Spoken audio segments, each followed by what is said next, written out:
Umaba na talaga hair mo. Actually, kinagtan pa nga yan eh. Ganda niya. Mas mahaba siya last month. Kasi nung nagpasalon ako, ginapit niya talaga yung kalahat. Nakakainis. Dami unused pa rin ako. Ang spaces. It is what it is. Dati kasi buo pa siya pero pinapayos yata nila. Yeah. Ibang volume na iisip ko. Ay, maano siya sa loob. Tapos hindi pa nga. Dati okay to eh. Ah, okay. You mean inaayos siya? Oo.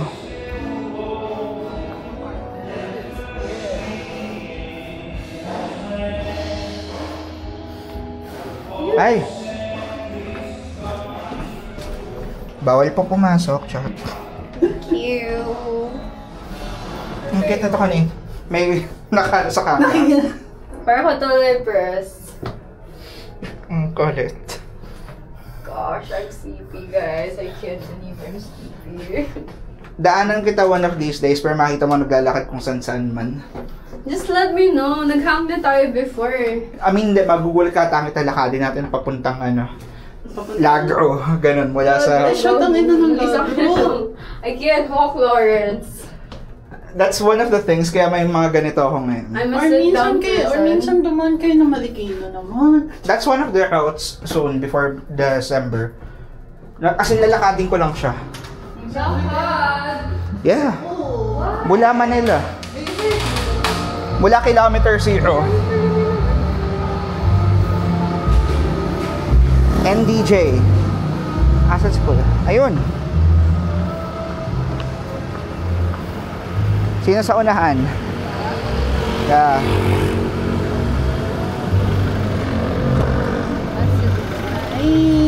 Ayun. Wait, kasama ba ako? Atid nga natin siya, di ba? Ayaw nga pala. What? Kala ko ikaw.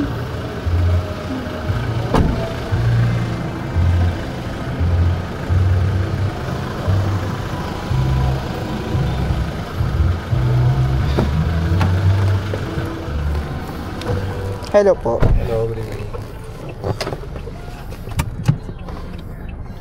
Tutunog ba yung seatbelt? Ano? Oo, natunog yan. Pag hindi ka na. Ingay yan.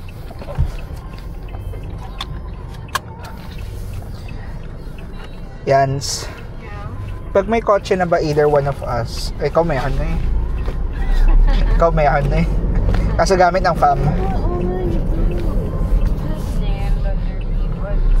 It's a family car. Well, I think it's not used to. Hindi ginagamit eh. Kailangan ng driver. I can. I wanna drive, but I just can't find the time. Do it.